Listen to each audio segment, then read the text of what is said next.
नमस्कार। हम कक्षा 8 गणित प्रश्नावली 2.2 प्रश्न क्रमांक 7 को हल कर रहे हैं। इससे पूर्व के प्रश्न इससे पहले की कक्षाओं में वीडियो के माध्यम से हम पढ़ चुके हैं। अब प्रश्न क्रमांक 7 है, 8 के 3 गुणजों का योग 888 है, गुणजों को ज्ञात कीजिए। ये आपका क्वेश्चन मैं बुक में बता देता हूं, वहां भी लिखा है प्रश्न क्रमांक 7 आप देख रहे हैं, ये रहा 7। 8 के 3 गुणजों का योग 888 है, गुणजों को ज्ञात कीजिए।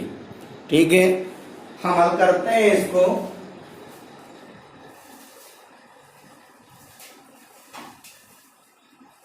हल सबसे पहले जब हमें ज्ञात करना है 8 के 3 गुणज ज्ञात करना है, 3 गुणजों का योग है, तो हम मान लेते हैं माना 8 के 3 गुणज, माना 8 के 3 गुणज x।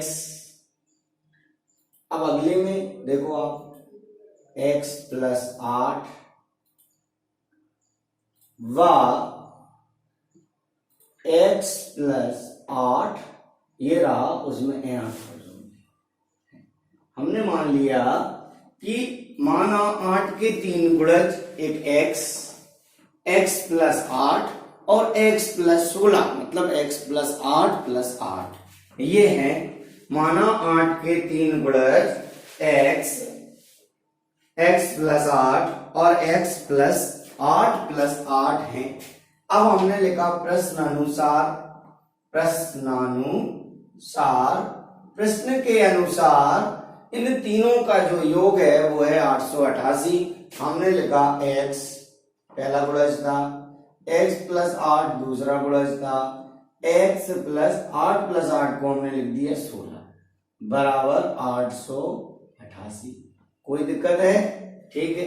अब x वाले थे, इनको जोड़ लिया, 1 2 और 3, कितना था 3x + 16 में 8 जब जोड़ेंगे तो कितना हो जाएगा 24 बराबर 888।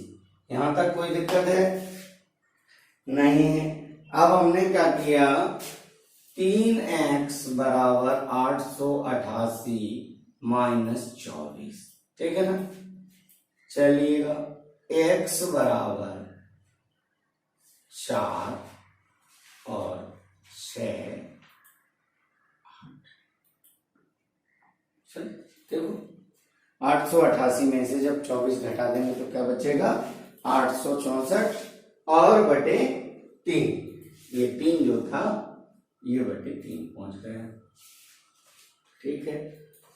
अब हमने क्या किया, इसको काटा, 3 एकम 3, 3 दूना 6 है, ये कितना बचा, यहां से 2 तो 26 हो गया, 3 अट्ठे 24, फिर 2 बचा और 3 अट्ठे 24, तो x का मान कितना आ गया 288।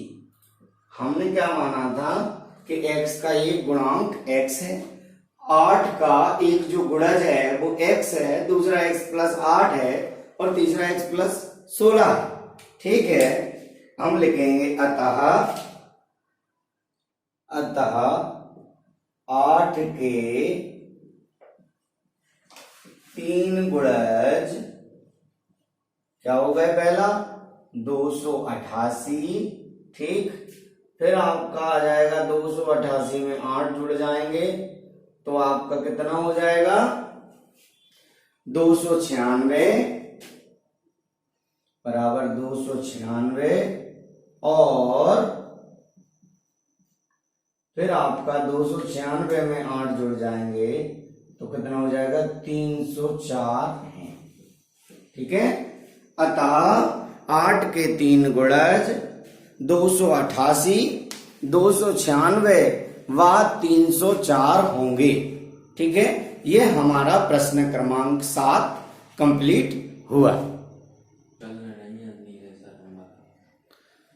प्रश्न क्रमांक 8, 3 लगातार पूर्णांक बढ़ते क्रम में लेकर उन्हें क्रमशः 2, 3 तथा 4 से गुणा कर योग करने पर योगफल 74 प्राप्त होता है, तीनों पूर्णांक ज्ञात कीजिए। ये आप देख रहे हैं प्रश्न क्रमांक 8।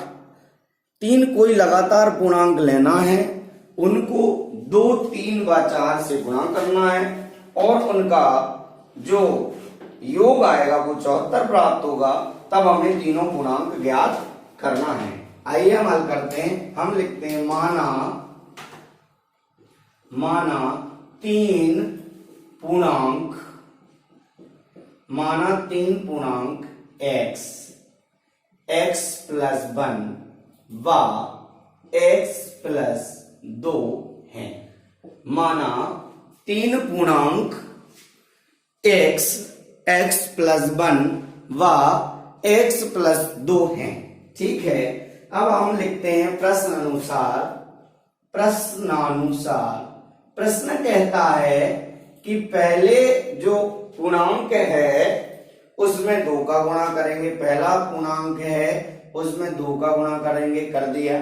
ठीक है, अगला जो गुणांक है x प्लस 1 उसमें हमें 3 का गुणा करना है, तो यहां हमने 3 का गुणा कर दिया। और उसका अगला पूर्णांक है उसमें हमें 4 का गुणा करना है। मैं यहाँ पे लिख रहा हूं, आप समझिएगा, और ये लिख दिया। अब ये कह रहा है कि तीनों का जो योग है वो 74 है।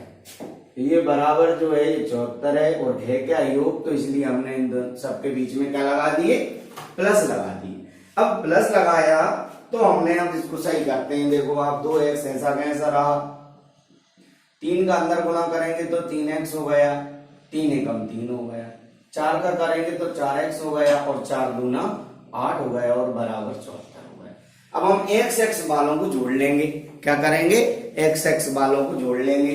तो आपका ये 2 है, ये 3 है, और ये 4 है। 3 और 2 5 और 4 9x हो गया। अब बिना x वालों को जोड़ेंगे, 3 और ये आपका 8 और 3 कितना हो गया, 11, बराबर कितना हो गया आपका 74 हो गया। ठीक है, अब हमने क्या किया, 9x यही लिखा रहने दो, 74 में से 11 माइनस हो गए, तो x बराबर, जब 4 में से 1 जाएगा तो 3 बचेंगे, और 7 में से 1 जाएगा तो 6 बचेंगे, और ये 9 आ गए बटे में। ठीक है, चलिए अब हमने क्या किया, अब हमारा 9 को 63 से काट दिया। 9 एकम 9 और 9 7 63। x का मान कितना आ गया हमारे पास, 7 आ गया। अब हमें क्या, अतः तीनों पूर्णांक क्या हो जाएंगे, x बराबर 7 है, यहां लिख देंगे अतः तीनों पूर्णांक 7, 7 में 1 जोड़ेंगे तो 8, और 8 में जब 7 में 2 जोड़ेंगे तो कितना हो जाएगा, 9। ठीक है, 7, 8 व 9 होंगे। ठीक है, 7, 8 व 9 होंगे। इस प्रकार हमारा ये प्रश्न क्रमांक 8 भी कंप्लीट होगा। इसको आप नोट कर लें। प्रश्न क्रमांक 9 है, राहुल और हारून की वर्तमान आयु में अनुपात 5:7 है। 4 वर्ष बाद उनकी आयु का योग 56 वर्ष हो जाता है। उनकी वर्तमान आयु क्या है। ठीक है, प्रश्न क्रमांक 9 देखना है आपको। 2 बच्चे हैं, एक का नाम राहुल है और एक का नाम हारून है। अब इनकी जो वर्तमान आयु का अनुपात है वह है 5:7, और 5:7 देखना यहां लिखते हैं, दिया है राहुल बार हारून की वर्तमान आयु अनुपात। वर्तमान आयु अनुपात दिया है 5:7। 5:7 जब ये दिया है तब हम मानेंगे, माना राहुल की वर्तमान आयु, चूंकि अब हमें वर्तमान अनुपात दिया है तो उसी अनुपात से हम उसकी उम्र मान लेंगे। माना राहुल की वर्तमान आयु 5x वर्ष है, ठीक है, 5x वर्ष है, और हारून की वर्तमान आयु 7x वर्ष है। इतना समझ में आया आप लोगों को? अब ये कह रहे हैं अगला इसी क्रम में 4 वर्ष बाद उनकी आयु का योग 56 हो जाता है। तो सबसे पहले हम 4 वर्ष बाद उनकी उम्र देखते हैं।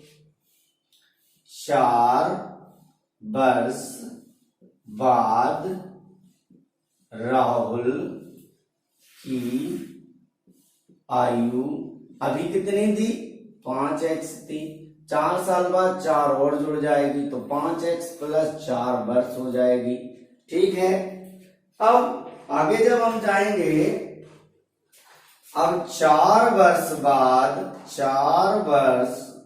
बाद हारून की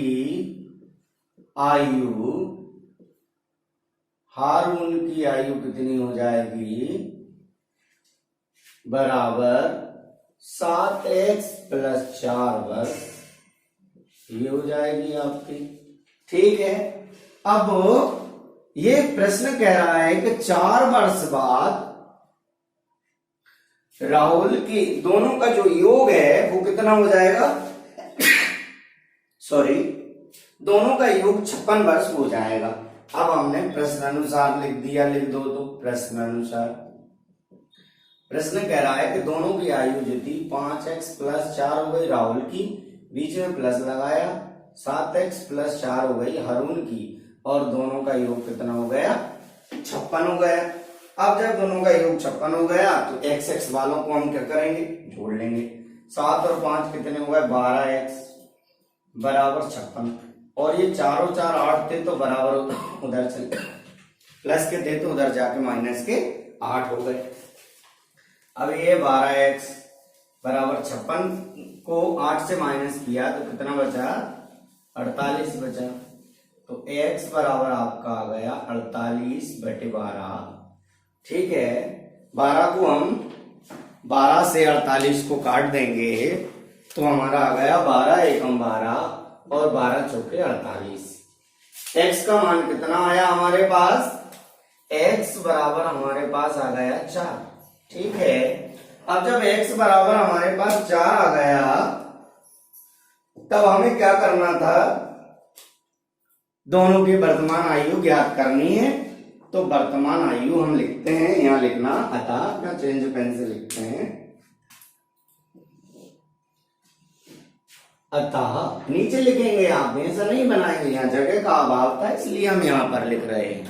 अतः राहुल की वर्तमान आयु कितनी थी? 5x, तो बराबर 5x कितनी हो जाएगी आपकी? 5 × 4 बराबर 20 वर्ष। ये हो जाएगी आपके राहुल की वर्तमान आयु हो जाएगी 20 वर्ष, ठीक है। दिखाई दे रहा है आपको? अब हम लिखेंगे हारून की वर्तमान आयु, यहां से लिखेंगे थोड़ा सा, हारून की वर्तमान आयु, हारून की वर्तमान आयु आपकी है 7x, तो हो जाएगा 7 × 4 बराबर 28 वर्ष।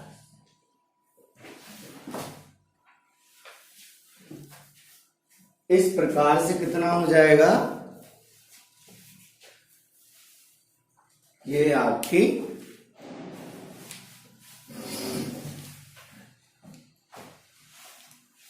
राहुल की वर्तमान आयु 20 वर्ष और हारून की वर्तमान आयु 28 वर्ष हो जाएगी।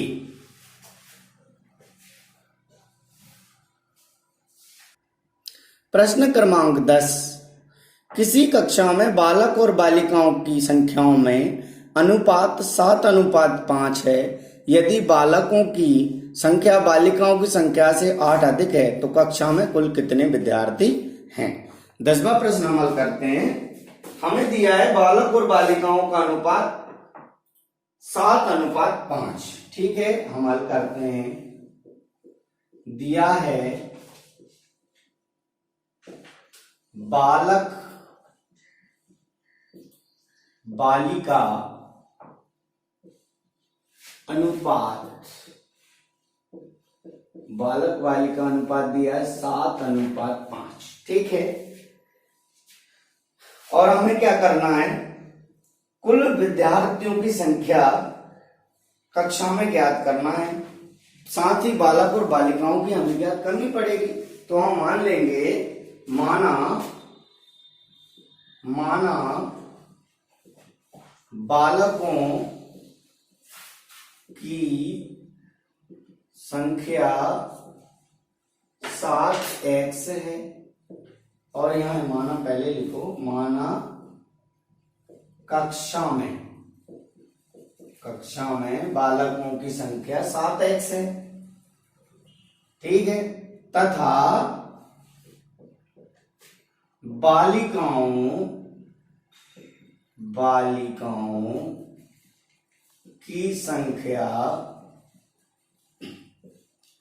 5x है। अब ये प्रश्न में कह रहे हैं कि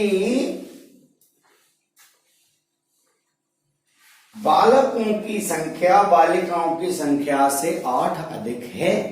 ठीक है, प्रश्न में कह रहे हैं, प्रश्नानुसार यहां लिख सकते हैं, प्रश्नानुसार प्रश्न में कह रहे हैं कि बालकों की संख्या यानी 7x, बालिकाओं की संख्या यानी 5x, इससे 8 अधिक है। बालकों की संख्या बालिकाओं की संख्या से 8 अधिक है, ऐसा हमने लिख दिया। अब हमने x वाले अलग कर लिए, 7x - 5x बराबर 8, ये आपका 2x बराबर हो गया 8, तो x बराबर आपका हो गया 8/2, 2 एकम 2 दूना 4, 2 चौके 8, x बराबर आ गया हमारा 4। अब हम लिखेंगे अतः बालकों की संख्या कितनी हो जाएगी, 7 में गुणा कर देंगे, यहां लिख देंगे अपन, मैं यहां लिखता हूं, देख लो। अतः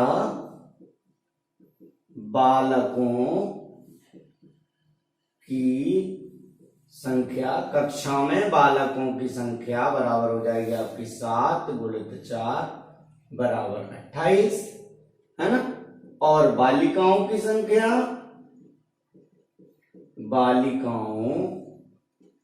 की संख्या आपकी 5 × 4 बराबर 20 हो जाएगी। दोनों में अंतर भी आप देख रहे हैं 8 का है।